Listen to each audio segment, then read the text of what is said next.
If you want to learn more about effective management, head over to madsingers.com and sign up for my free management training. Welcome to the Mad Singers Management Podcast from madsingers.com, where entrepreneurs and business managers learn and share. If you like the show, don't forget to leave a review. Hello, and welcome to this next episode of the Mad Singers Management Podcast. Today, I'm joined by Esbe van Heerden, and she works at Nonfolio and is the operations manager. So welcome to the show, Esbe. Thank you very much for having me. Fantastic.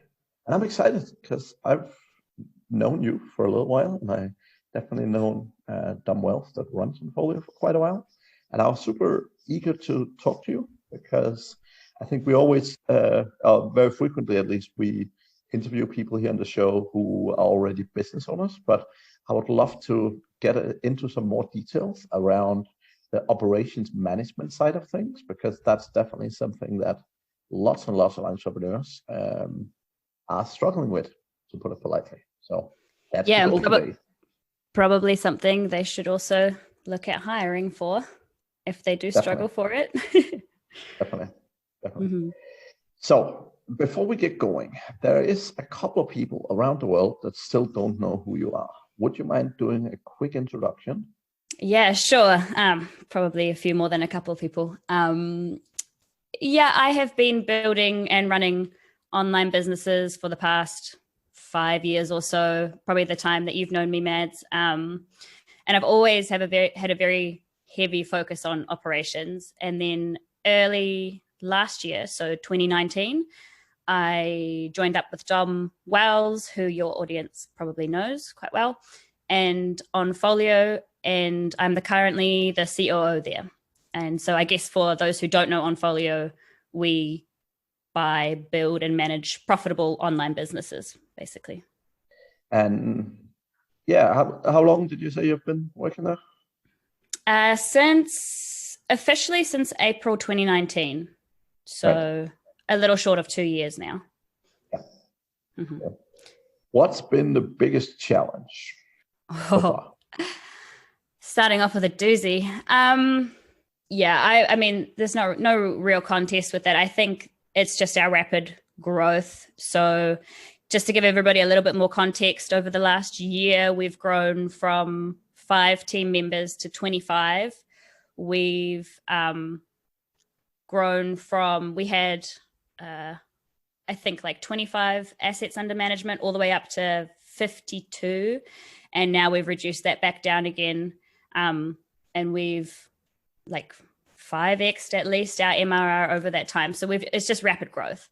Our landscape is changing so much every day, or at least every week. And I constantly have to change my approach to keep up.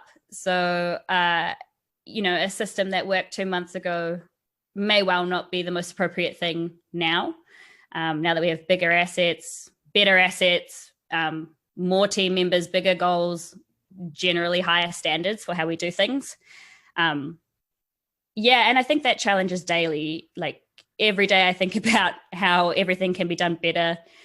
I try to put systems in place before any sort of, perfectionism holds me back.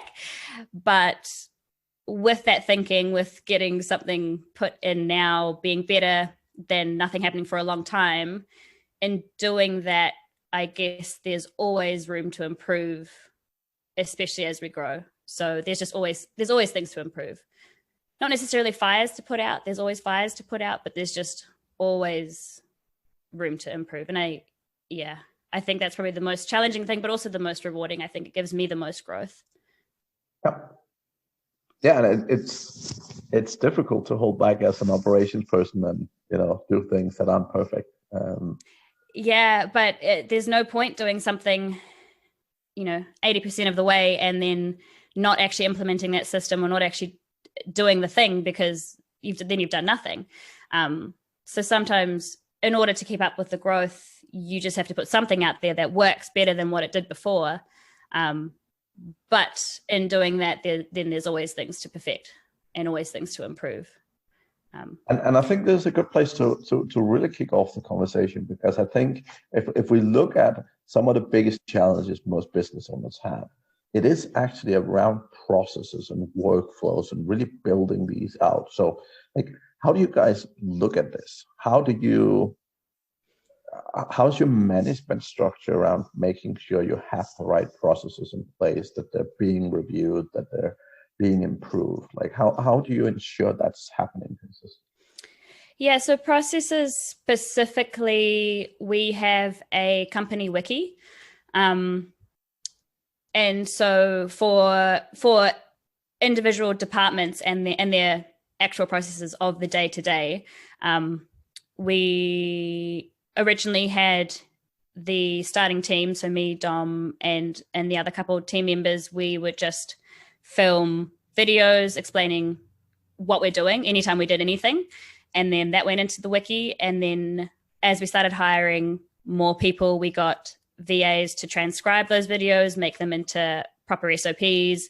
And then now we have, everybody has access to the wiki to edit it. And then whenever somebody improves on any process, they will go in and they'll update it accordingly. So we're ever evolving the processes there. I think on one podcast, you might have mentioned that you guys systematically go in every 3 months and make sure everything's been updated. And I think we need to probably do that as well. Yeah, that makes sense. Yeah, I like that.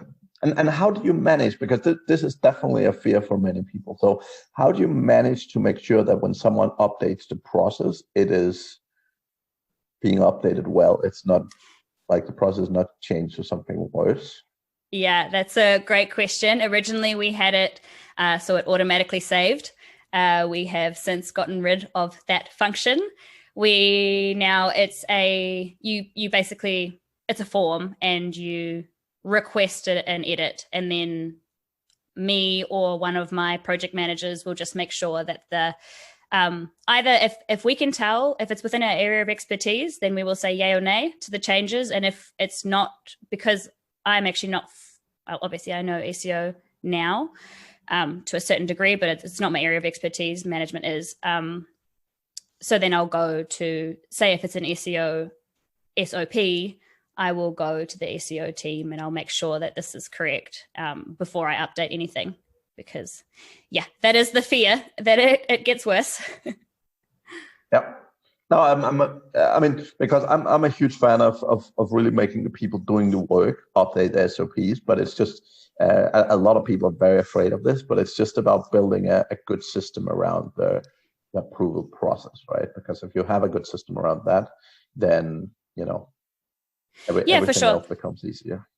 Yeah, for sure. And you do want it. It makes the most sense for the person closest to the system to be updating the system, because even the head of SEO, like, he knows everything that's happening, but he's also probably a couple of steps removed from the everyday, like keyword research or whatever. So it totally makes sense for the suggestions to come from the people closest to the tasks. But like you say, it just needs a good system to review. And that's totally possible and not that difficult, really. Agree. Mm. Yeah, and the way we typically do it would be that the rec line manager is the approval point. And yeah, sometimes if it's not their expertise exactly, I should say, they might need to go and ask someone else. But one of the key things, right? So when you're dealing with processes, very often people see what they're doing, but they don't necessarily understand the downward impact of changes. And that's one of the key reasons why it's really important to get processes approved, right? Because it might be that's changing something makes sense to you, but that changing that might actually have an effect somewhere else in the business that you don't see or that you don't know about. And that happens frequently, which is, that definitely creates a need for this approval, right? Yeah, that's a really good point, and something I hadn't really thought about is that, when you might be looking at something granularly, but not looking at the bigger picture, and something that might be easier for you to do in this way might actually make it harder or impossible for the next step or for something down the line to occur. So that's actually, that's a great point. Yeah. But that's usually the key reason, right? Because if you're only looking at that area, you could in principle sometimes have people just do it themselves. But the key reason is that often the people doing the job, they often don't have a full company visibility and don't understand how all processes impact down the line, right? Yeah. And that's absolutely key. Yeah, totally. Okay. So that's good. And I'm really happy to hear you build a solid system around it. I mean, I know Dom had built some solid systems with human proof design before, but I'm happy to hear he have a good operations person in doing the same in Nonfolio. So that's good to hear. Yep. They were big boots to fill. Dom only has good things to say about HPD, so he's obviously had some good experience hiring the right people, and I feel like he's done it again. If I don't mean to blow my own horn, but excellent. Well, it's good blowing your own horn once in a while. Okay. So other challenges, like what's sort of your high level management philosophy? How do you think about management, and what's sort of your mindset around managing people? Yeah, so I mean, there's two different things there. Like management in and of itself is I guess what I'm trying to say is what I do comes into two things. It's management, and then it's just operations, and they're not necessarily the same thing. So with management, first, I think that it's basically just that the art and science of getting the best out of your talent that you've got, while getting your talent to bring out the best of your company, if that makes sense. So the reason why I look at management as both management and operations is that, yes, you've got management. You have to, look after your staff. You have to do your one-on-ones. You have to make sure they've got everything they need. But in order to make sure they've got everything they need, you have to set up the systems around them properly so it supports them. And so I think that's why in my head they kind of go hand in hand. And so then if I think about operations specifically, I look at four things. I look at cash, I look at stability, I look at efficiency, and I look at permanence. And actually, while I was just talking to you, I was thinking that I should change this somehow to people, products, profits, processes, because then it would be the 4 Ps, and that's probably been done, but I feel like I should just trademark that. But yeah, so cash, stability, efficiency, and permanence. And I kind of look at it in that order. So cash in terms of revenue, stability in terms of like profit and debt management and cash reserves, efficiency in terms of bottlenecks and processes and redundancy reduction, and then permanence in terms of vision and looking after the mission and how the team feels working there. And then in terms of management, more vertically, so just management and not the operations side, I definitely look at that. I mean, I guess I already said it, just supporting them so that they can all do what they do best without anything in the company slowing them down, if that makes sense. That makes a lot of sense. And then, I mean, a lot of the problems in many businesses is the operations manager or is the business owner, right? I think one of the things that probably majority of clients I work with, to be honest, the biggest bottleneck, the biggest challenge is them, right?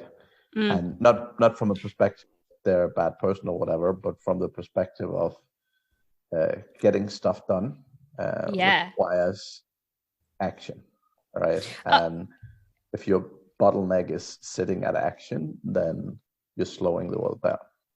Yeah, and I think in response to that, if you were to ask me why I can set up these systems and why I can do what I do and what makes me kind of good at what I do, it is 100% that I took myself out as the bottleneck as soon as I came into Nonfolio. So I think when I first started at Nonfolio, I was essentially a project manager.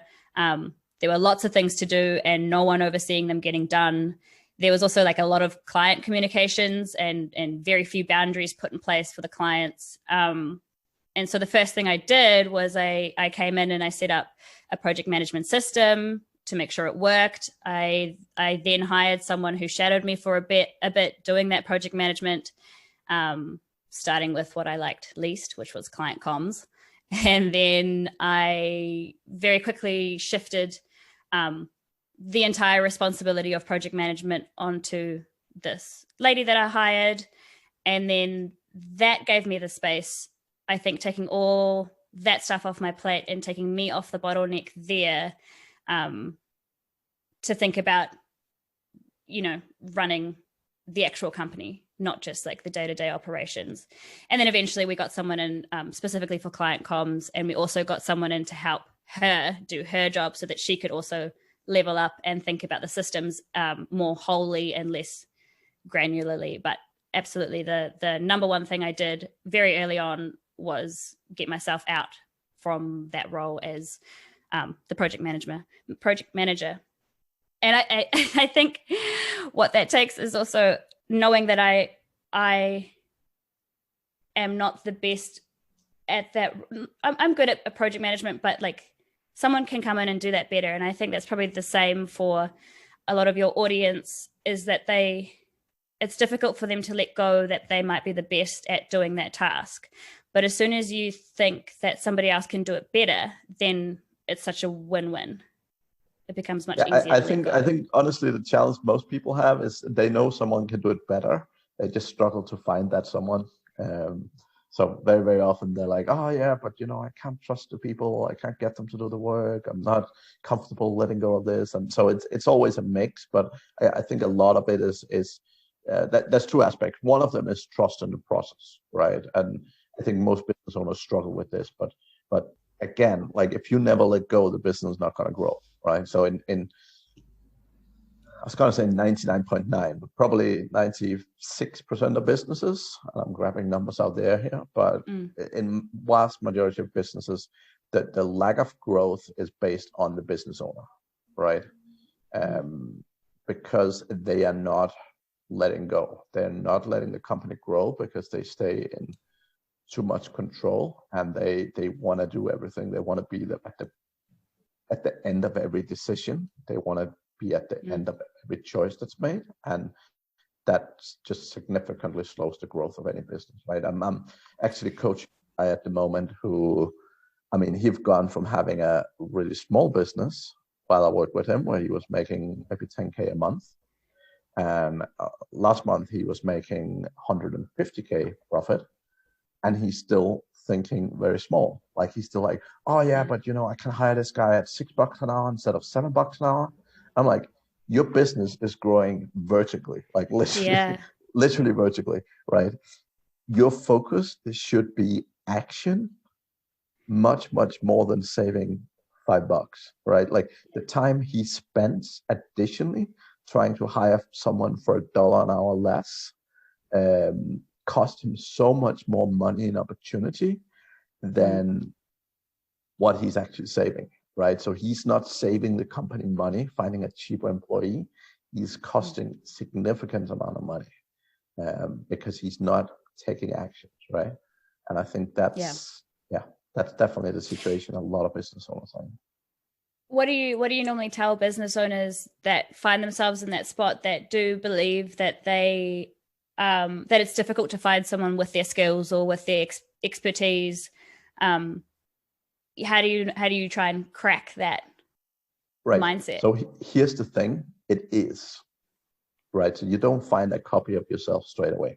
Now, here's the thing. If you run a business where you need a copy of yourself to have that business run well, you don't have a business, you have a glorified job. And what I mean with that is if you haven't made the processes and what your business do narrow enough for someone to come in and take a significant piece of work off your plate, you probably haven't structured your business well, right? So let's take some example. Like I work with a lot of people who run like agencies, and that's a little bit similar to your situation, right? But they run an agency and they try and do so many things. They're like, oh yeah, we do social media, we do SEO, we build websites, we do all these different things. And the problem is that the driver behind all of those services is typically the owner, right? Because he knows and understands them, and that's why he offers those services. But the challenge is when you're in a situation like that, you will absolutely never be super successful. And here's the reason. You cannot manage all of those processes in a way that you can get other people to do them and to manage them, right? And this is the biggest bottleneck with many people. And the time where they start becoming successful is when they cut those processes down to a level where they can actually follow and train people at a proper pace. Yeah. I guess it's a shift from that founder mindset to a CEO or a business owner, even if you don't want to be CEO. And it is different, and the skills are different, and the mindset is different. It's really the mindset, to some extent, right? But it's really the mindset change between doing what I call a cash grab. So basically, anytime someone has money and needs something, you want to help them because you are a small business and you need more money. It's really the difference between that mindset and then getting into the aspect of saying, what is it that we do? What is the one thing we do really well? And then only focusing on customers in that segment and only building and optimizing that one process before you move on to anything else. Because reality is, if you do that as a business, you will be successful. Like unless the process you've decided to hone in on is really unattractive or way too costly or whatever, you will be, over time at least, you will manage to do well, right? But all the companies who are trying to do all these 17 different things at the same time, they always fail. They're always held back by the founder. And the second the founder ends up in hospital with COVID and can't work for 2 weeks, the company is screwed, right? And if you have a business where you being in the hospital for 2 weeks absolutely killed the business, reality is you don't have a business, right? Like you really just have a very often well-paid, glorified job, but nonetheless it's a job, right? And if you can't walk away from that, my recommendation is generally narrow down the scope of what you do. And again, with most people, you ask this question, they'll all say yes. If you look at your clients, it's always 80-20. So it's 20% of your clients take 80% of your time. And it's generally 20% of clients that doesn't fit your core offering, right? So if you're doing something, client come in and say, hey, I want this a little bit different, they are the trouble. Yeah, for sure. And I think we recently found that actually, so I did essentially a cost breakdown of each of our assets against all the time tracked by everybody. And we recently also put in a few heuristics of, the rules around clients that we will and won't take, the rules around assets that we will and won't take on. And my prediction, my intuition around the sites that were taking up too much time or were overly resourced for how much they paid us in management fees, I felt like I was correct, but I couldn't prove it until I did the data. And then I calculated the data, and it was truly amazing. We let go, a bottom third of our portfolio, and we just opened up so much time. And that time now put into our top third of our portfolio has by far surpassed what we lost letting go of that bottom third. And it's crazy because you're right. It is the entrepreneur mindset to never leave any cash on the table, especially when you're starting out. But as soon as you grow to any sort of decent size, it's impossible. You can't do everything for everyone. And it's a hard process. Like what you just mentioned, it's a hard process to go through. Like it's not easy to go through and cut out customers and say, hey, sorry, we can't service you anymore, right?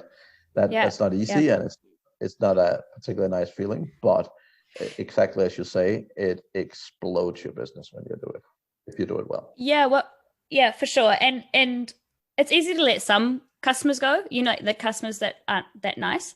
Like, it's easy to let them go. But actually, in this case, the reason we normally fire clients pretty quickly if they're annoying, or just trouble in any way. But the fact that these sort of bottom third of our portfolio clients were still there was because they were genuinely nice people. I think the reason they were still there is that we just didn't want to disappoint them. And a lot of them were also our legacy clients. So they were who started the business, they were the ones that got us got Nonfolio up and running, really. And so it was quite difficult to let them go. However, in saying that, as soon as we realized that,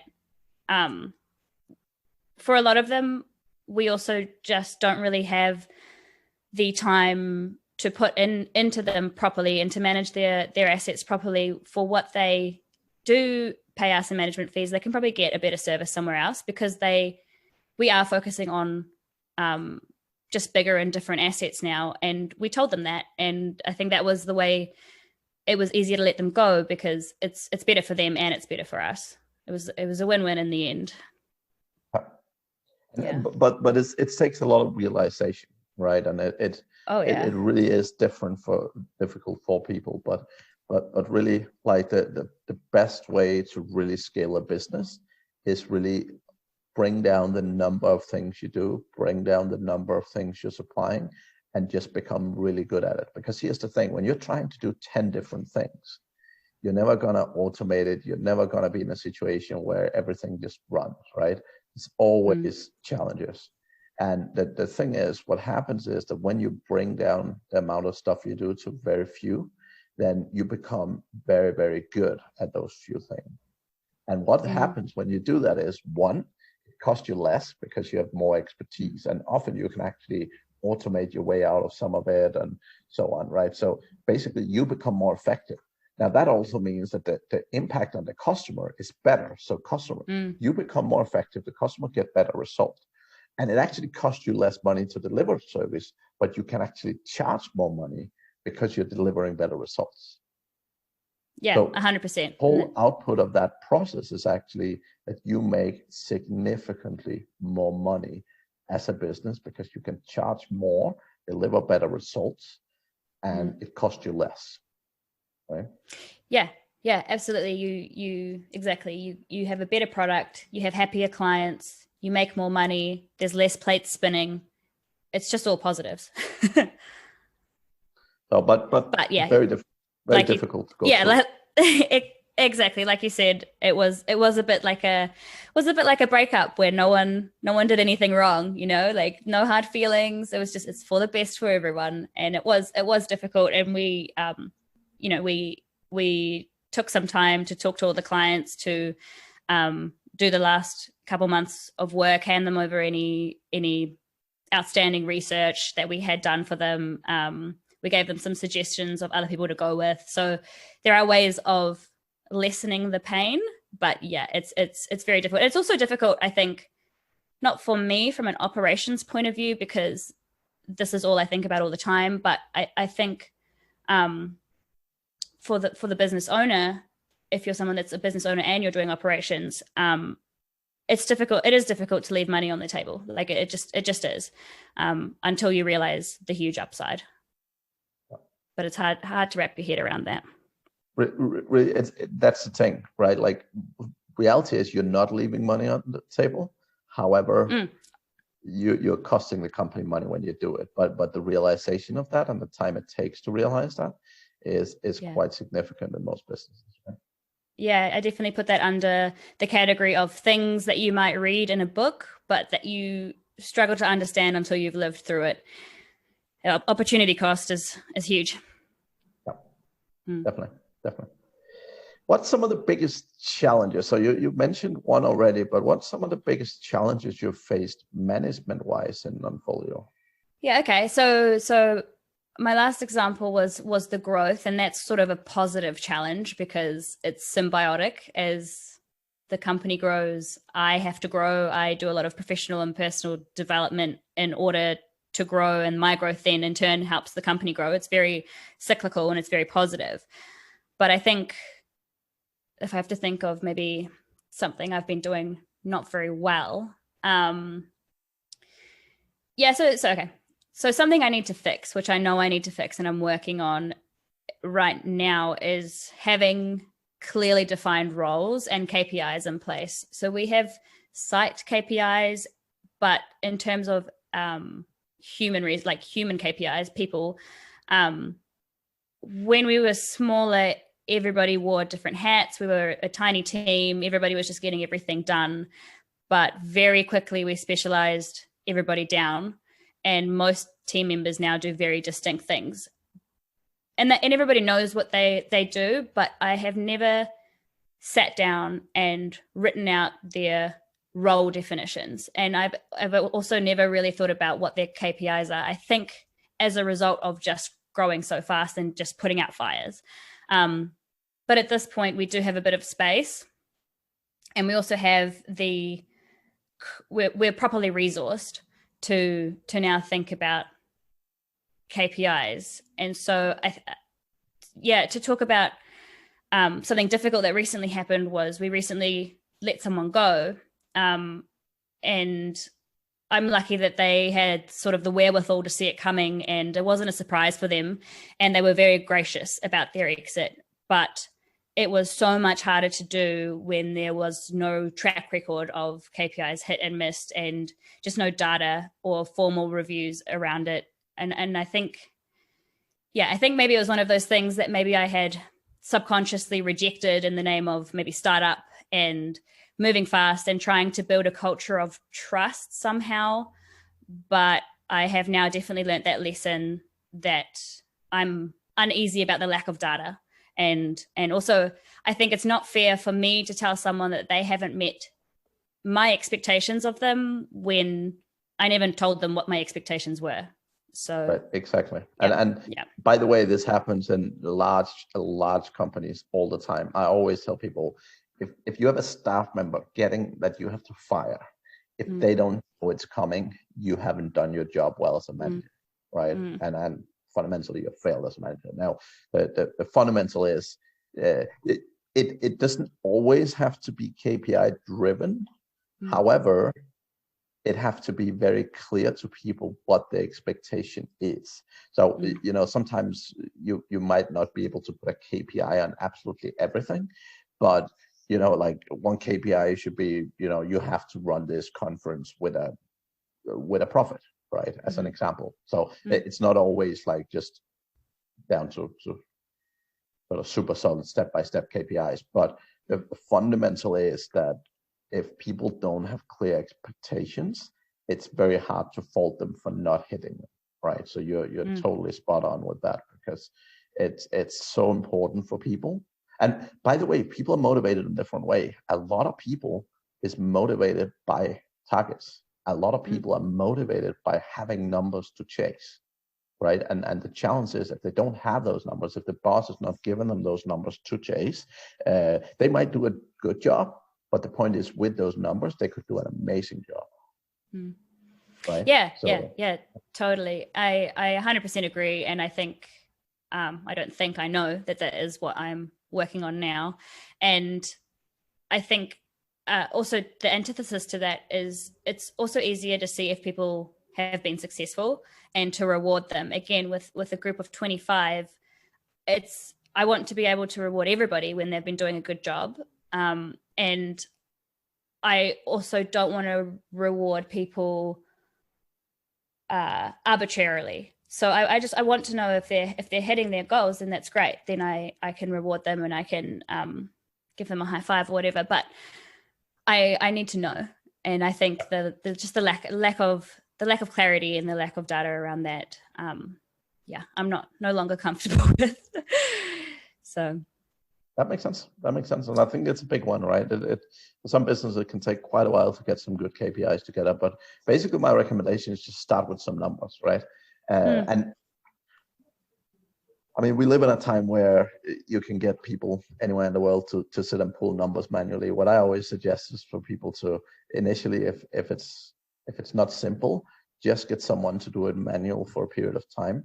Because what typically happens is in the beginning, you'll often change your KPIs quite a bit, just because you realize, oh, I'm missing this number, I'm missing that number, and so on. So I always tell people initially, just do it manually. Get someone in the team to do it manually. And then over time, you can always go in and automate the various reporting resources and where the data is coming from and so on. But just get it moving. Right? And what do you think? What's your opinion on input versus output? So I imagine what my thinking is that I want all my KPIs to be output focused in terms of certainly don't care about how much time they put in, but in terms of measuring their success. So say one of the SEOs have a traffic goal. So they've got some sort of, grow traffic on the site by 10% in the next 3 months or whatever. That might be their output KPI. But in order to do that, the only things they can actually control is, do X amount of new articles, those are the things that they can actually control. So what do you measure? And do you measure one and then look at the others and then say, okay, if they've hit all those things that they can control and it still didn't eventuate into an uptick in traffic, maybe there was a Google update or whatever, then that's fine. The ideal thing is always look at what I call the end goal. So the challenge is, even if you use traffic as a goal, like there's traffic you can get very easily. But that might not be traffic that converts into sales. But that traffic to you might not be worth very much. So the whole point is that traffic is typically, in some cases it is, but traffic is typically not the end goal. It's a sub goal, just like writing articles is, right? So the way I tend to look at it is, for every employee, I find it really, really important that they know and are clear about the end goal. However, there is definitely situations where you cannot give people the end goal to manage, just based on their influence, right? Yeah. And in that case, you still 100% want them to know and understand the end goal, but you often get forced into setting a sub end goal, right? You're totally right. So I can think of that playing out. There are people who are overall responsible for the revenue, and the and in a part of that is the traffic. And so, their KPI would definitely be the end goal, but then there's people underneath them or at sort of the lower levels that will have much less of an influence on that end goal. And then you might set something else. If you take so one thing people often miss is that most KPIs tend to have a quantifiable and a qualifiable result, right? So sometimes it's difficult to measure. So for example, a content writer. Now, the goal is not just write X amount of words of content. That's often what it is, but that's not the real goal. That's not the end goal, right? Because the end goal is actually write content that converts and get your customers in and hit certain SEO metric or whatever it is, right? But that's often, like for most roles, like the same. If you look at link building, right? It's not just building a certain amount of links. It's building a certain amount of links within a certain quality metric. But if you could get some even better links, that would be better, right? So in most KPIs, there's both a focus on quantity and quality. And sometimes it can be a little bit difficult to match those up well. But it's important to think about both aspects, right? Like, because a lot of time people just have one KPI, but there's often a hidden, let's call it KPI, that there's a hidden number that is also important to hit behind it, if that makes sense. Yeah, for sure. Yeah, you're right. The quality definitely comes into play. I was, again, thinking about certain expectations for say an SEO or a secondary level SEO, maybe not our top SEOs, like something that I would want their managers to be looking at is the quality of the audits they do, or the quality of the SEO plans they make, which is definitely a quality thing. And I'd have to try and quantify that more specifically, because that seems a bit fluffy to me. But yeah. Well, here's the problem. But it is quality. You don't know the quality of a plan until it's executed. Yeah. Like, reality is sometimes you can have a plan that you say, oh, that's shit. Well, try put it into action. It might work a lot better than you expect, right? Totally.